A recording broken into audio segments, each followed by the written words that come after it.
Hezbollah নিশানায় Israeli সেনা, লেবাননে পাল্টা হানা, তেল আভিভের বাড়ছে যুদ্ধের তীব্রতা। বিস্তারিত জানাবো তার আগে বলে রাখি, আপনি যদি আমাদের চ্যানেলে নতুন হয়ে থাকেন তাহলে অবশ্যই আমাদের চ্যানেলটি সাবস্ক্রাইব করে দিয়ে যাবেন, এবং আমাদের ভিডিও যদি আপনি ফেসবুক পেজ থেকে দেখে থাকেন তাহলে অবশ্যই আমাদের হাইলাইট বাংলা ফেসবুক পেজটি অবশ্যই ফলো করে দিয়ে যাবেন। আসুন জেনে নেওয়া যাক বিস্তারিত। পশ্চিম এশিয়ায় যুদ্ধের আশঙ্কা ক্রমশ বৃদ্ধি পাচ্ছে। বুধবার রাতে ইসরায়েল জানিয়েছে লেবাননের দক্ষিণে হিজবুল্লাহর সঙ্গে লড়াইয়ে তাদের 8 জন সেনার মৃত্যু হয়েছে। তবে কিভাবে তাদের মৃত্যু হয়েছে তা স্পষ্ট করেনি তেল আভিভ। অন্যদিকে বুধবার গভীর রাতেই লেবাননের রাজধানী বেইরুটের মধ্যভাগে পাল্টা হামলা চালিয়েছে ইসরায়েল। এই হামলায় অন্তত 6 জনের মৃত্যু হয়েছে বলে জানা গিয়েছে। প্রাথমিকভাবে জানা গিয়েছে যে জায়গায় ইসরায়েল হামলা চালিয়েছে সেখানে আহত যোদ্ধাদের চিকিৎসা করা হচ্ছিল। সোমবার মধ্যরাত থেকেই লেবাননে গ্রাউন্ড অপারেশন শুরু করেছে ইসরায়েলি সেনা। লক্ষ্য ইরানের সমর্থন পুষ্ট শিয়া সশস্ত্র সংগঠন হিজবুল্লাহর গোপন নেটওয়ার্ক।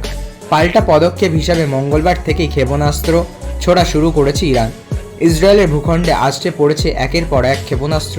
মোট 400টি মিসাইল হামলা চালিয়েছে ইরান। এই হামলার পরে ইরানকে হুঁশিয়ারি দিয়েছে ইসরায়েলের প্রধানমন্ত্রী বেঞ্জামিন নেতানিয়াহু। স্পষ্ট ভাষায় তিনি জানিয়েছেন ক্ষেপণাস্ত্র হামলার ফল ভুগতে হবে ইরানকে। অন্যদিকে ইরানকে সতর্ক করেছে আমেরিকাও। তেল আভিভে ইরানের ক্ষেপণাস্ত্র হামলার পরে ইসরায়েলের পাশে দাঁড়িয়েছে আমেরিকা। পশ্চিম এশিয়ার যুদ্ধের আশঙ্কার আবহে আমেরিকার প্রেসিডেন্ট জো বাইডেনের সরকার জানিয়েছে ইসরায়েলের আত্মরক্ষার অধিকারকে তারা সমর্থন করে।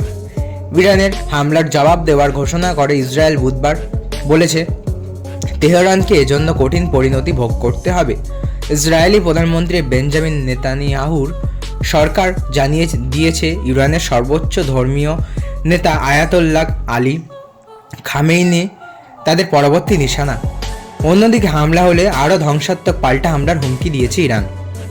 এই আবহে রাষ্ট্রপুঞ্জের মহাসচিব আন্তোনিও গুতেরেস যুযুধান দুপক্ষের কাছে অস্ত্র সংবরণের আবেদন জানিয়েছে, যদিও পত্রপাঠ তা খারিজ করেছে নেতানিয়াহু সরকার। তো বন্ধুরা, এই ছিল আজকের ভিডিও। আশা করি ভালো লেগেছে। ভালো লাগলে অবশ্যই একটি লাইক করবেন এবং আপনার কি মতামত তা কমেন্ট বক্সে অবশ্যই জানিয়ে যাবেন। ধন্যবাদ।